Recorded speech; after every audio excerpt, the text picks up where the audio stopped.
Good afternoon. My name is Rodney, and I guess I'm teaching ethics in magic. It's kind of an interesting topic because some people don't like to talk about ethics or morals or anything else when it comes to using magic. Some of you have been here through most of the day, so you've heard a lot about what Wicca is, what it is not, what magic is, what it's not. One of the things I wanted to make real clear was that there's a big difference between Wicca and witchcraft. Wicca is a religion. Witchcraft is an art.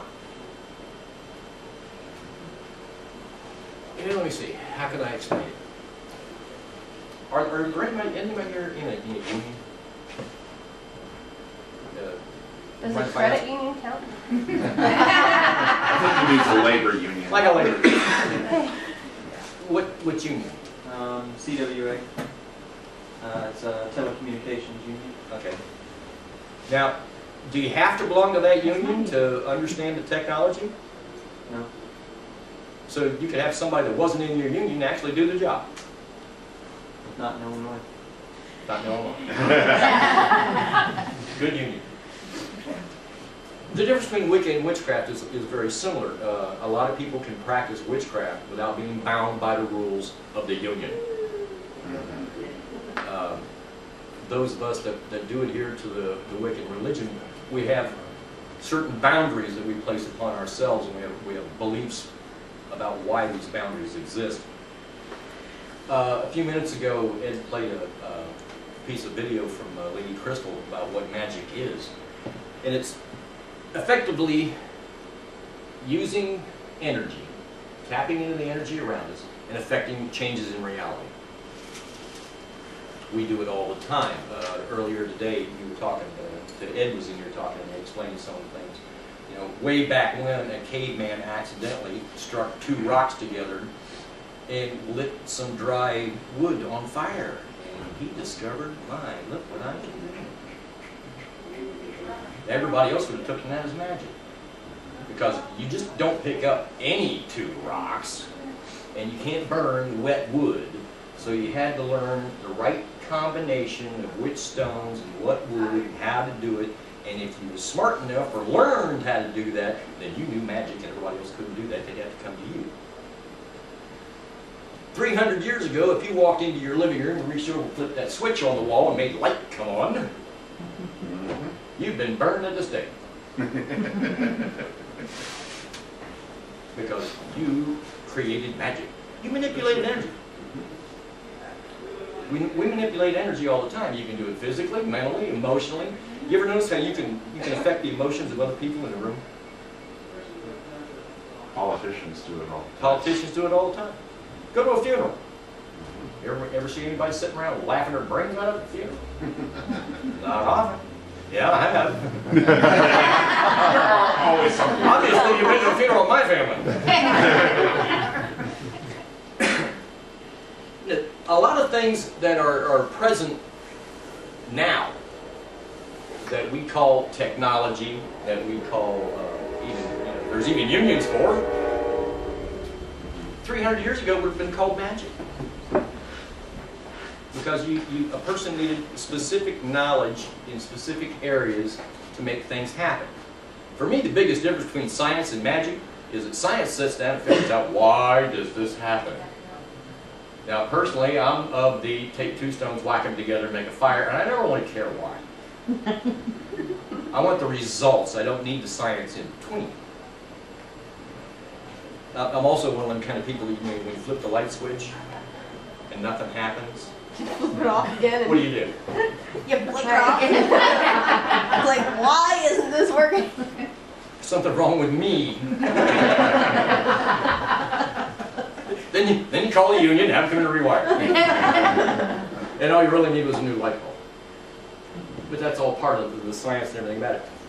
If you take a look at the present, some of the things that, that we're able to do now, we can manipulate energy in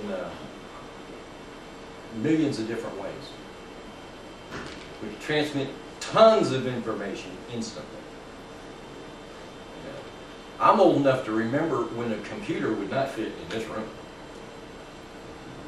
And if you would have talked about a laptop computer in the 70s, they would have looked at you and went,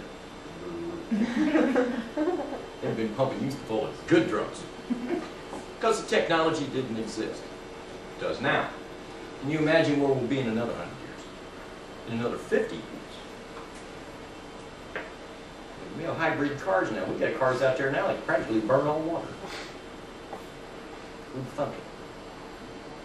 Somebody. Why do we do the things we do?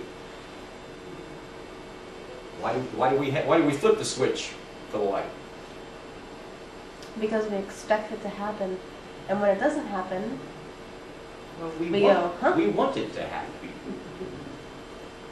Why turn on the light if you don't want a light? Why build a fire if you don't want a fire? That's what magic is about. What do you want? What do you need? How do you get it? Anybody here want a lot of money?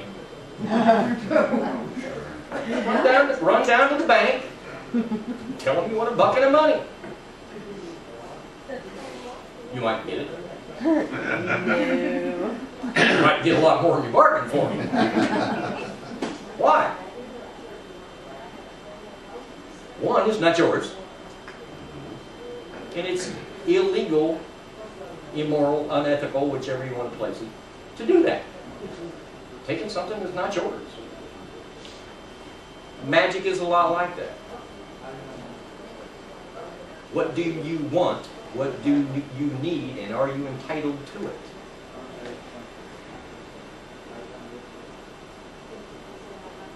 Go into the grocery store, go into Burger King, order a sandwich, stand there and eat it. You're hungry. Now they may not get upset about you not paying for it. Is that stealing? Well, what's the difference then if you make something happen and not willing to pay the price?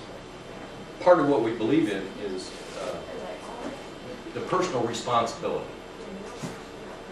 Are you willing to pay the price for what it is that you want?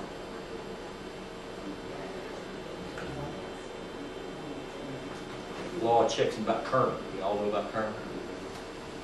For every action, there's an opposite equal reaction. Well, that's physics. Sounds like that, yeah. But if I walk up and punch you in the nose, you gonna kiss me on the cheek? Nope. No. Probably not. Punch you back. Might punch you. I don't know. No, I wouldn't do that either. But no, I mean that's sometimes I see people who will want. They will want and not need, or say they need when it's really what they want. But they're not willing to pay the price for what is it that they think they need. Why should I make a hamburger magically appear? Well, go down the street and get one.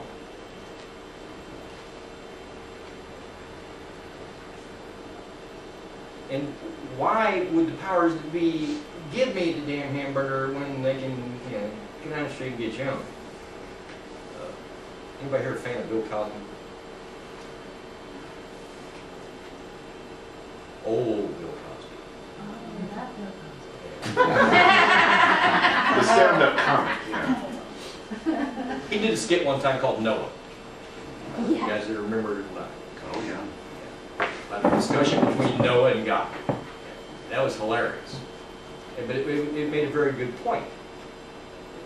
He was eating a sandwich, and this voice comes down and says, "Give me half of your sandwich." And he just smiled, and he said, "You got to make your own damn sandwich." And sometimes that's the message I get, you know, with magic. You know, I want all these things to happen, and they're going to say, "Hey, get off your dead butt and go get it." Yeah. Why should I be allowed to hit the lottery if I'm not willing to work for a living? I mean, do I want to hit the lottery just so I can buy me an airplane? Don likes that. I do too, and I've already got the paint job designed, so. Broom 1. Who says you can't ride a broom? Watch. By the time I get done with it, it'll look like a broom.